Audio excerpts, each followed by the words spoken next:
Hello, listeners. Welcome to Pages of Wisdom with Kate and Whit. We are two friends chatting about the magic, the spirituality, the wonder that is literature and books, and how we can bring this magic into our everyday lives. Happy listening. As a quick note, this episode of Pages of Wisdom contains some spoilers about The Girl Who Drank the Moon by Kelly Barnhill and The Road of Bones by Demi Winters. Spoilers occur at the end of this episode.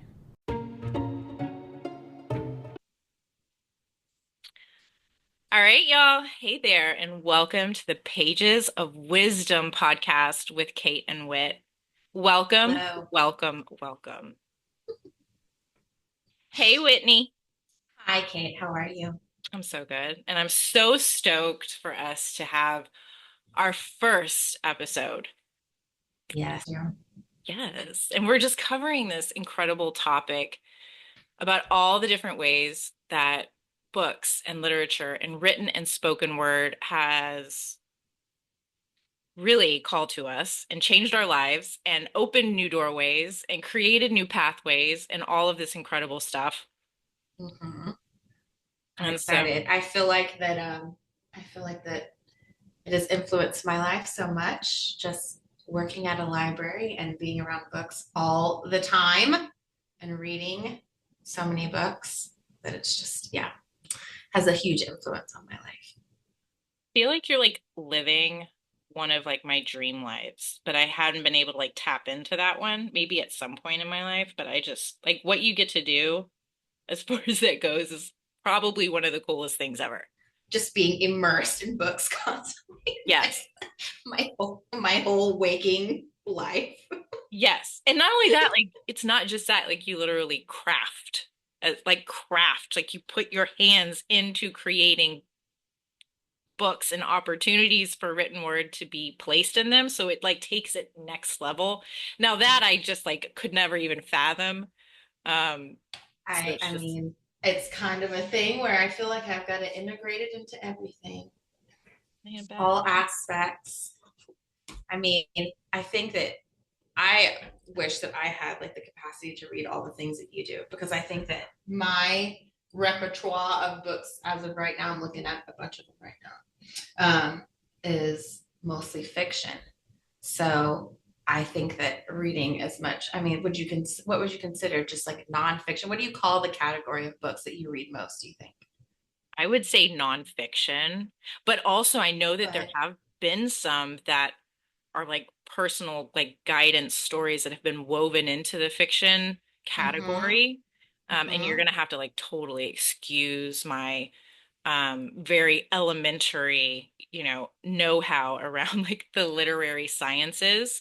Yeah. But like I'm looking at mine and like I have no fiction. Like so listeners, like we really source a lot of inspiration and a lot of guidance and literally like vibratory support from books. So we both have books with us while we record that for the week or for the day or whatever calls to us and we feel like it supports. So like I have nothing but nonfiction next to me.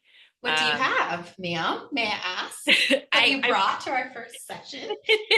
well, so these are just like supportive things that called to me, but I have a okay, so I have a Be Seen by Jen Gottlieb.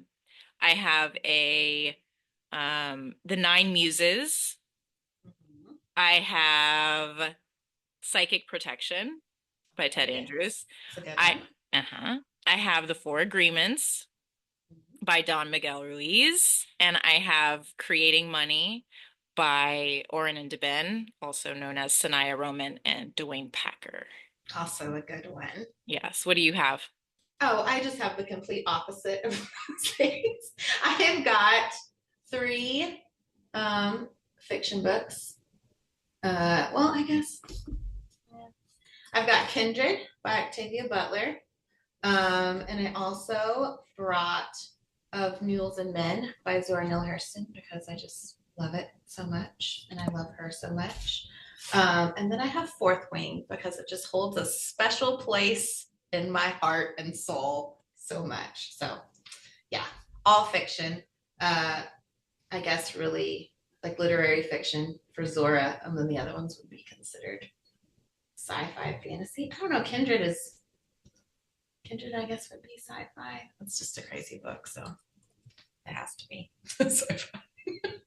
I love having like these worlds collide, just like what we, Mm-hmm. and not only that, like we've talked about this. I feel like what I read is, I don't feel like it's dry. I don't feel like it's Mm-hmm. very robust, but I know that a lot of people would go absolutely insane reading this stuff, and it just isn't their cup of tea.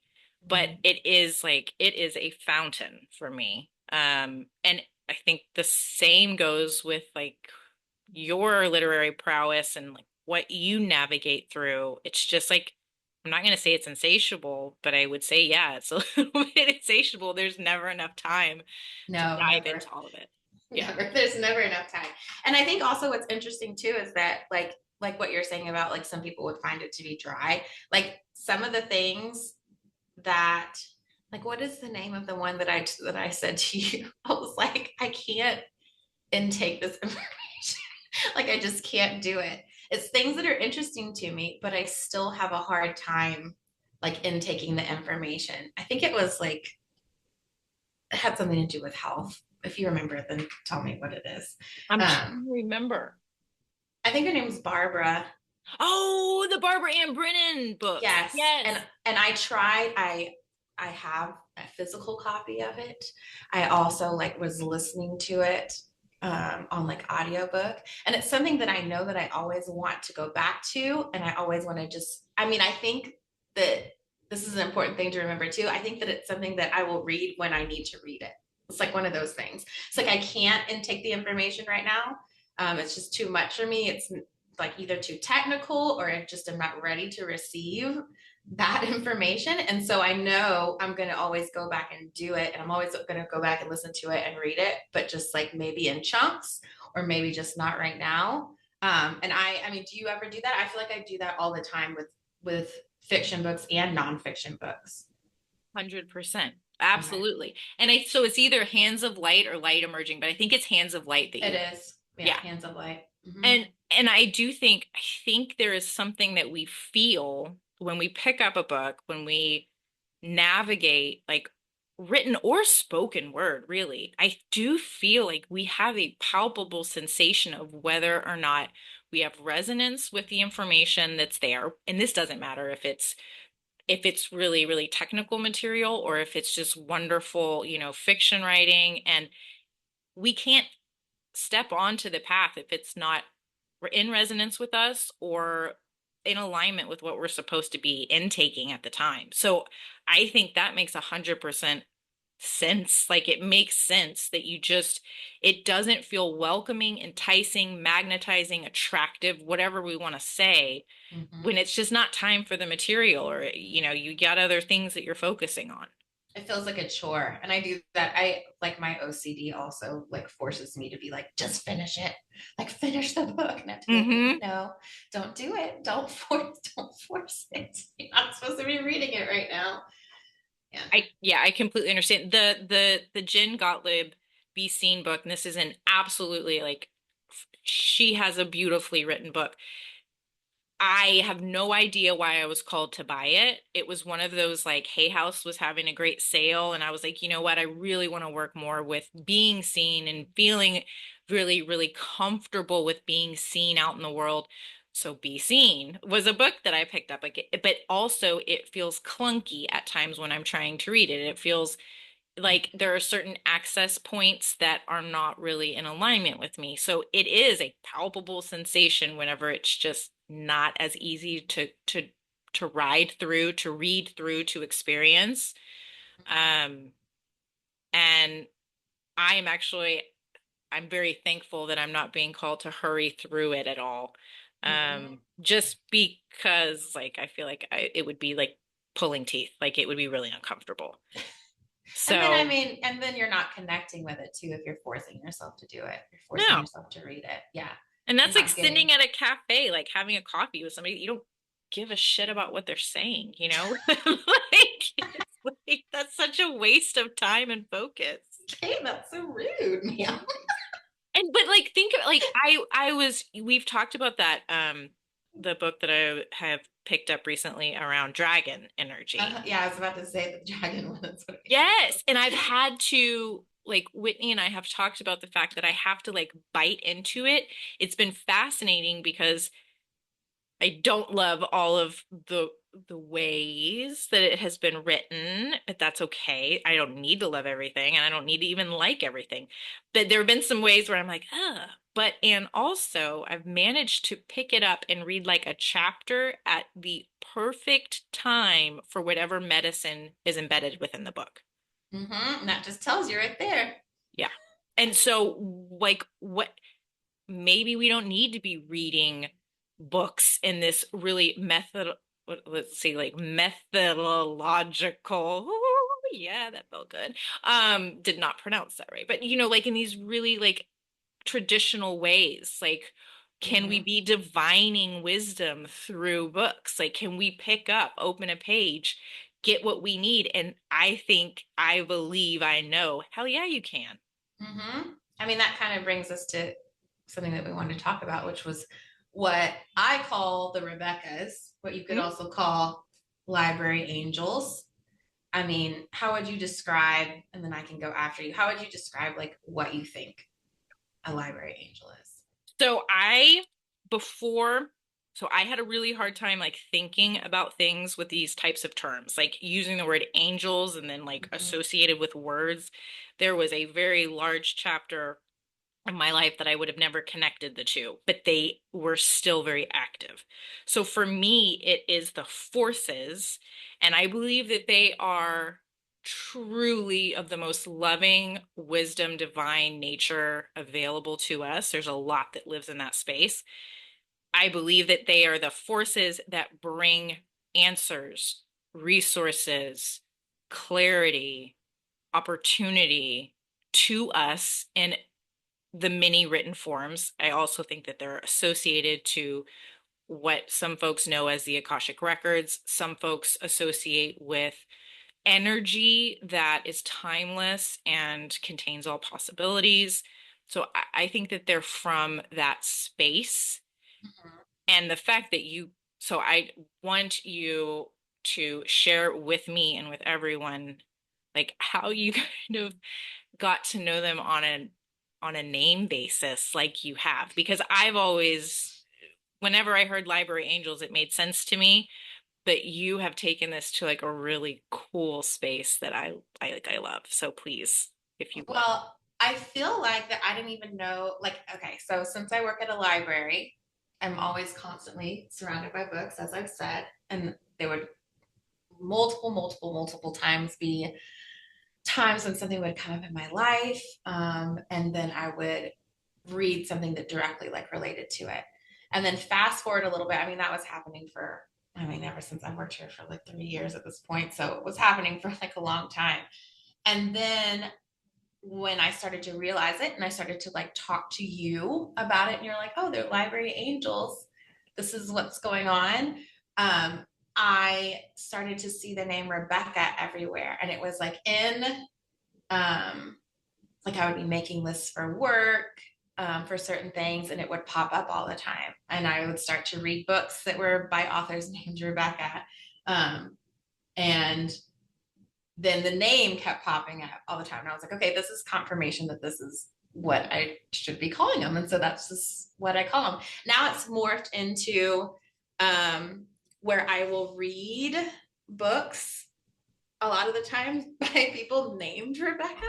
And I find that I find a lot of information, or it is relates to my life significantly, when I do that. And a lot of my favorite authors are named Rebecca. Like there's at least like three of them that are authors that I just love. But relating it back to like reading like chunks, like of things, I think that they definitely influence. Sometimes I will do that where I'll just pick up a book and just like open it to like a page. Or a lot of times what happens here, I say here because I'm in the library currently recording this. What happens a lot here is that I will read a book that like falls off the shelf, which I associate as the same thing. Um, I also feel like I don't feel like that all of their names are Rebecca or anything. I just call them collectively that. And I feel like that my some of my favorite authors are part of that group. Mhm. I lump them in like as one of the Rebeccas, even though their name isn't Rebecca. So if that makes sense, I guess. Yeah, totally. That's how I see it. And it makes sense to me. I found that especially when I was younger, like I remember like being in my teens and hearing like things about guides and like knowing your guides' names. I would get really tripped up on names. Like, can I even Mm-hmm. embark upon the relationship if I don't know your proper name? And over time, I realized like the name thing is for our human capacity. It's for our Yes. familiar, right? And Yeah.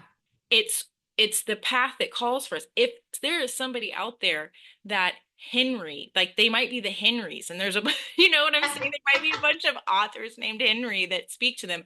I just think it's so unique the way that these really loving, supportive forces for those of us that are called to read and that are also called to write. Like I've shared with you that this is, I am looking at creating more of that momentum and drive and joy in writing as well. And I think we collaborate with the forces that allow for writing and inspire writing when we parlay into the subject of reading and other people's works. Um, I just think that the way that it calls to us is so unique. Mm-hmm. And I don't think you have to get too serious and tripped up about it as long as it feels right and in accordance with, what makes sense for you and what brings clarity. And it can bring curiosity and questions as well, but as long as it's feeling like gentle in your body or expansive in your body in a way that's manageable and doesn't feel overwhelming, or at least too overwhelming or uncomfortably overwhelming. I think we are having a collaboration with these forces that, when you and I talk, like I just refer to them as the Rebeccas when I'm talking to you, and they're, Mm-hmm. it just makes complete sense. And I don't refer to them in my personal life as Rebeccas because I have a different feel, and you listeners shouldn't necessarily be referring unless you're like, oh my God, Rebecca sings to me. Like I love that. I love that. I'm so inspired. And then if that's the case, you were meant to hear that. Mm-hmm. I I, just think it's incredible. I think it's interesting too because a lot of times I'll get like, and I mean, I always forget to think about it in terms of writing. Also, I was not gifted with the ability to like I can write like a paper, but I like if somebody's like you have to write a book, I would not be able to do it. But I don't ever really think about it in terms of actually writing. I Oh, think that yeah. that's really interesting. And I also love it because to me it's like every day when I come to work, it's like a scavenger hunt kind of, or like a Mm. quest. Hmm. I feel like I'm on a quest. And if I'm feeling in the mood to find something new or to like have a question answered or something, I'm like, okay, whatever's for my highest good, Rebecca, is like, help me find it. And it works every time. It's pretty Absolutely. awesome. Yeah, I love And it.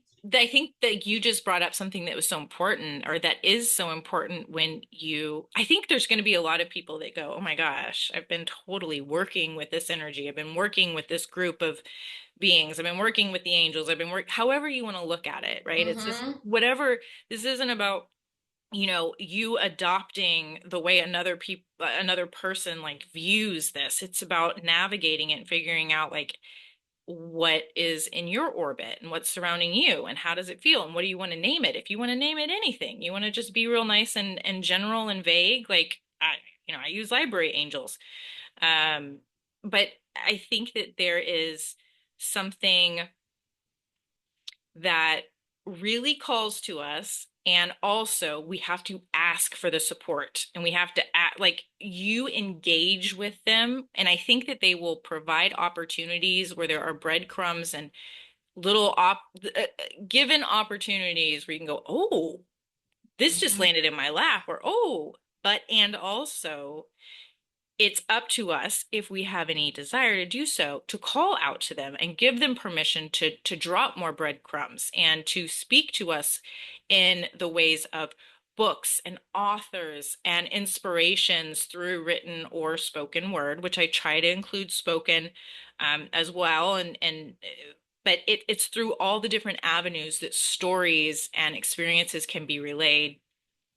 We got to give them permission. Like we got to give them permission to intercede and get involved if we are interested in um, inviting them into our experience.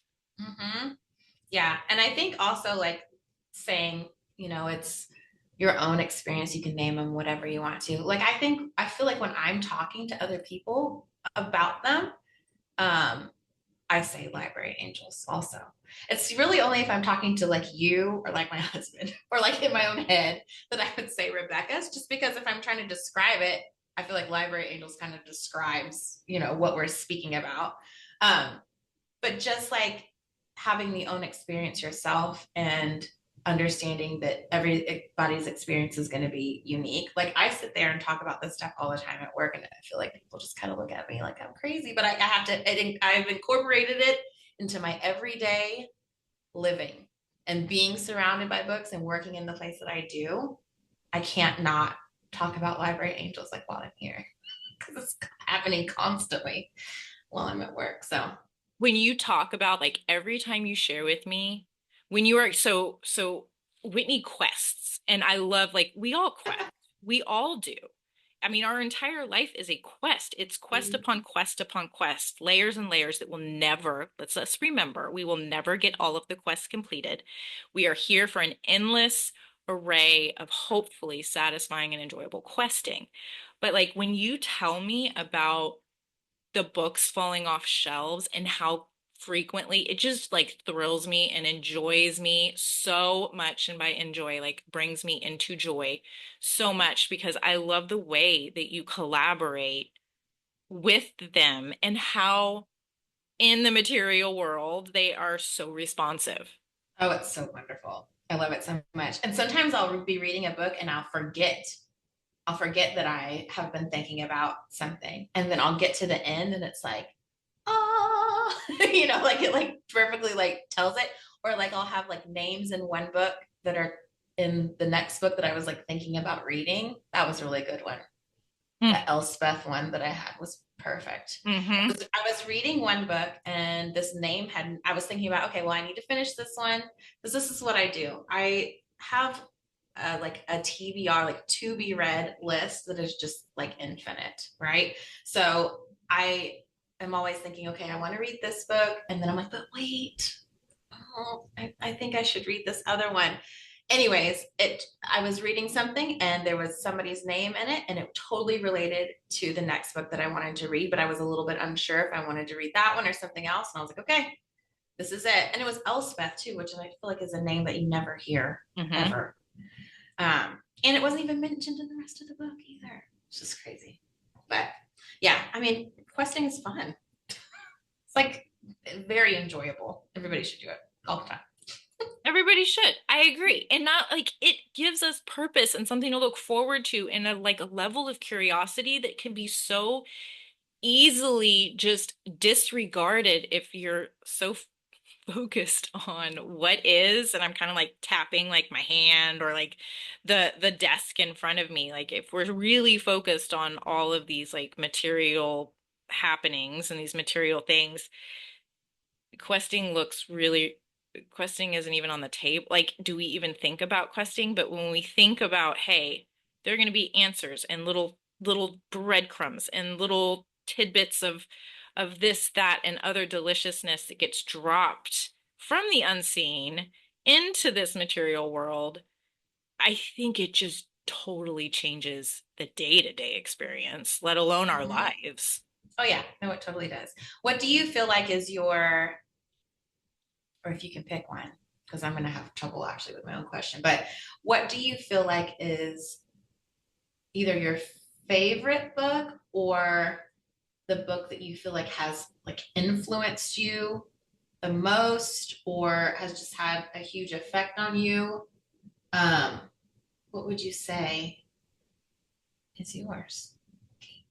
I don't have a top, but like one of the ones that speaks to me the most because it released me a lot from weight and struggle and just some beliefs that really were not correct, but I thought were correct, Mhm. is Dark Side of what is it? Shit. The sorry, we're coming out of time. It's Oh no. Dark Side of the Light Chasers. And so, and I like, so listeners, just so you know, Whitney is a voracious reader. I have to like take a lot of time with words and things. And I also don't have a memory like Whitney whenever it comes to what she reads. And so you're going to have to be much kinder to me than you're going to need to be to Whitney, although you can be very, very, very kind to Whitney, please, both of us. Thanks. But it's Debbie Ford is the writer on that one. And it was she went through a lot of trauma and included just a ton of really helpful processes that don't sound super like spiritual and woo-woo, although they are extremely imaginative and extremely spiritual. So that was one of the ones that I read it in, I think, my mid 20s, which was a really important time, and it helped me release a lot of weight and gunk. Mm. So that's the one that comes to mind to me right now. And there are like so many other ones. But and which one is like coming to your mind as far as a favorite or most changing or shifting? I mean, I feel like that the first like metaphysical, like I think when I first started reading Animal Speak by Ted Andrews, I was like, this is crazy. And it like I just, I definitely was like Rebecca's on that one, even though at that point I had no idea what that even was. Because it was just so incorporated in my everyday life all the time. If I think about like fiction books, I mean, I went through such a phase of reading a lot of um, just like books by only BIPOC authors when I first started working here. Hmm. And just anything by Zora Neale Hurston, I feel like influenced me quite a bit. And then when I read, I guess Kindred, yeah, that's why I brought it today.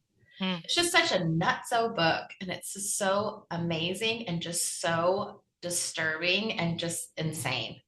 And I'd never, it sent me on my Octavia Butler journey, and I just love it so much. But yeah, I mean, as far as like things that like have really influenced me, Well, that was no. around the time that I read Beloved too, which, yeah.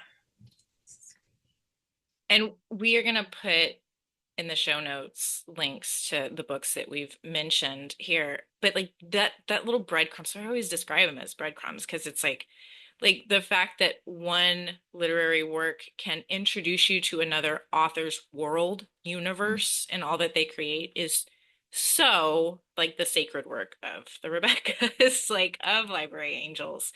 It's like Yeah. it's one of like the limitless aspects that they play with us individually, like the Well, way that it's so crazy because it's like you are creating this world inside your own mind, using somebody else's words to create something that could look completely different than what the original author, had in mind. It's mm, insane. It's just insane to me mm-hmm, that it works that way. Because mm-hmm. there's just infinite possibilities of what people are imagining in their mind from the exact same book, which I just feel like is so wonderful. Yes, it is. And I was like thinking, I think I'm very serious now about what I read, and I've talked to you about that. Like I wish I was more playful. Like I used to love escaping through like really dumb like romance type stuff. Not like really dumb, but like really like easy read type, like Mm-hmm. playful, little bit of romance in here, a little bit of like I loved like horror. I loved horror and I Oh loved man, golly. I remember like my brother had, I was young, young, young, young, young. And my brother had like the greatest collection of Stephen King and Christopher Pike books. And of course, like I'm super wired for like the supernatural and loving like just eating all of that up. So I mean, I was 7 or 8 and like grabbing, Carrie or It off of the Oh shelf my and like gosh. loving that and getting it, being like, okay, yeah, I mean that can be some shit that actually kind of bleeds through. Like, and I remember being like that and it didn't bother me. But some of my favorite was like C.S. Lewis, and I did not read The Lion, the Witch, and the Wardrobe. Is that there? Yeah. And I still haven't read it. But I've I, never read it either. yeah, I mean, I know it's like a classic and so many people, but like I read Screw Tape Letters. I read like Mhm. I read, I'm like looking at some of the ones like the oh my God, I'm like totally Madeline L'Engle is another one that like I absolutely adored as a little kid. Um So trippy. Like I read A Wrinkle in Time to the kids, and I was just like, oh, what is this? thank you for bringing, oh my God. Again, this is Library Angels, like at their best, and they're always at their best. Oh my God, A Wrinkle in Time. Understand, like diving into, introducing, allowing children to see, and anybody that reads it, regardless of age, those quantum physics. You want to talk about string theory, you want to talk about being able to adventure and really explore the universe through books. I mean, A Wrinkle in Time. We also always read The Hobbit to them. Every Mm, year we read The Hobbit, which is it's my husband's like favorite book. So I love that both y'all. of them both of them were copies that his mom gave to him in like the 70s, and so The Wrinkle in Time, like I had to like tape the copy. It was just like cracking off, or tape the cover of it. That's Yeah. magical. I didn't know you had like the copies from his mom. That is magical. It's like a super retro From the 70s. 70s cover of The Wrinkle in Time. It's really insane. Oh my God. I think I want a picture of like Okay. I want to know what it looked like back then. Like Yeah. I don't think I have my original copy of Wrinkle in Time from whenever I was a kid. I want to That's see it. I it's want to pretty see. sweet. I mean, I just like now I'm trying to think, like I go through phases where I read a bunch of romance novels. I mean, I started off I before I worked here, I never read any science fiction or fantasy. Really? Ever. Yes, it's totally crazy. And then I just like dove full force into it. And the first one I read was this book. I was like, okay, I'm going to do like a really short one first. And it was called Remote Control. I think her name is Needy Okorafor. Hopefully I'm pronouncing that properly. Um, but it was just like about this little girl. It was like the angel of death. And it was just like insane. And I was like, okay, if I can read this, then I can read like stuff that's like a little bit more intense.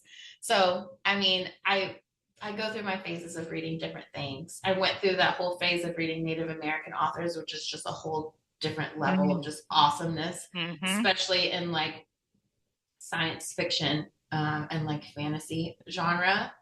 Um, but a lot of times, what I'll do, and don't, I mean, you say my memory about reading, but like I get confused because I like read so many books. Sometimes I'll listen to something at the same time that I'm reading something else, and then have like another like nonfiction book that I'm reading too, and then reading something else like for like a book group at work. So it's like I mean, my memory's not that good. I It all also kind of think, get jumbled. well, but I do think it's kind of magical that you're able to do that. I just have to pick what I'm feeling, Yeah. you know. Yeah. Like I will have typically like two. I usually don't go up to 3 books. If I'm like really, if I have got a lot of energy and a lot of focus to give, like I Mm-hmm. might have 3 books on my nightstand. Um, but like I don't know. In the way that you usually do find like the threads of sameness and familiarity through the different like subject matters that you've been like, oh my God, like just like you mentioned with the alfalfa Mm. bit, like they, even though it was through different fiction books, like you just kind of seem to always like have those threads that speak to you. So, The crazy one right now is the book we're reading for. We have a ELL group, book group at the library, and we're reading. What is it called? The Girl Who Drank the Moon is the name of it. It's a junior fiction book. And um, I'm also reading one that's called The Road of Bones, which is an adult fantasy novel. But it's the two main characters, both are magical, and they both have moon, like crescent moon scars on their faces. Ooh. Isn't that crazy? That's kind of crazy. Okay, y'all.